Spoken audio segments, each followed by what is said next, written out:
Rajasthan BJP में गुटबाजी की चर्चा हमेशा होती रहती है। वसुंधरा राजे सिंधिया बनाम आलाकमान पर भी खबरें छपती रहती हैं। इन्हीं के बीच राजस्थान से बीजेपी के वरिष्ठ नेता गुलाब चंद कटारिया को असम का राज्यपाल नियुक्त किया गया है।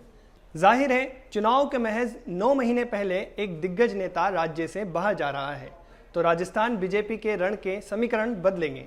कटारिया के बाहर जाने के वसुंधरा के लिए भी मायने हैं। इस वीडियो में इन्हीं बदले समीकरणों को समझने की कोशिश करेंगे। आगे बढ़ने से पहले एक अपील, अगर आपको हमारे वीडियोस पसंद आते हैं, इसी तरह के एनालिसिस आप देखना चाहते हैं, तो क्विंट मेंबर बनकर हमें सपोर्ट कीजिए। इसके कई फायदे भी आपको मिलेंगे, जिनके बारे में आप इस वीडियो के डिस्क्रिप्शन में जाकर जानकारी ले सकते हैं। अब आते हैं राजस्थान बीजेपी पर। बदले समीकरणों को समझने के लिए आपको कटारिया के कद के बारे में जानना होगा। 78 साल के गुलाब चंद कटारिया की गिनती राजस्थान बीजेपी के कद्दावर नेताओं में होती है। वे आरएसएस के कार्यकर्ता रहे हैं, फिर जनसंघ में आए और जनसंघ के बाद बीजेपी के शुरुआती नेताओं में भी उनका नाम प्रमुखता से आता है।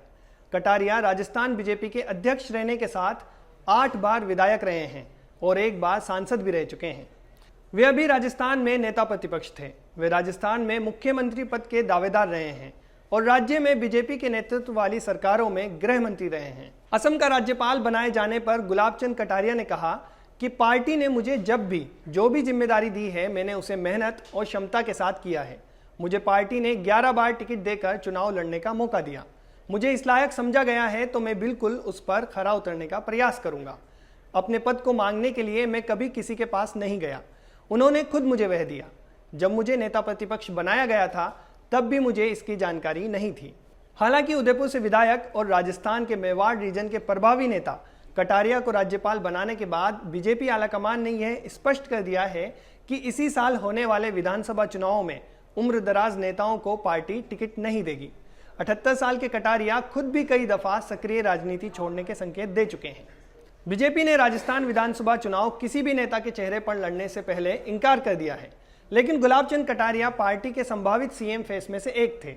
कटारिया की विदाई से बीजेपी ने एक तीर से 2 निशाने साधे हैं। एक तो चुनावी घमासान में कद्दावर नेताओं की सूची में से एक नाम हटाने से पार्टी को प्रदेश की गुटबाजी को काबू करने में मदद मिलेगी, तो दूसरी तरफ खाली हुई नेता प्रतिपक्ष की सीट पर असंतुष्ट गुट के विधायक का नाम आगे किया जा सकता है। कटारिया के निकलते ही सवाल आता है, अगला नेता प्रतिपक्ष कौन? चूंकि विधानसभा चुनाव नजदीक है और अब बीजेपी को जल्द नेता प्रतिपक्ष का चयन करना है। जिसको भी यह जिम्मेदारी मिलेगी, उसका बीजेपी की तरफ से सीएम फेस होने की संभावनाओं को बड़ा बल मिलेगा। कटारिया के राज्यपाल बनने के बाद राजस्थान बीजेपी के अंदरूनी समीकरण भी बदलेंगे और भविष्य की रणनीति को लेकर कयास लगेंगे। नेता प्रतिपक्ष की रेस में राजेंद्र राठौड़, वासुदेव देवनानी और जोगेश्वर गर्ग के नाम शामिल हैं। नेता प्रतिपक्ष के लिए पूर्व मुख्यमंत्री वसुंधरा राजे के समर्थक भी उनका नाम आगे कर रहे हैं। अगर पार्टी ने राजे को कटारिया की जगह जिम्मेदारी दी, तो फिर संदेश जा सकता है कि वे चेहरा होंगी।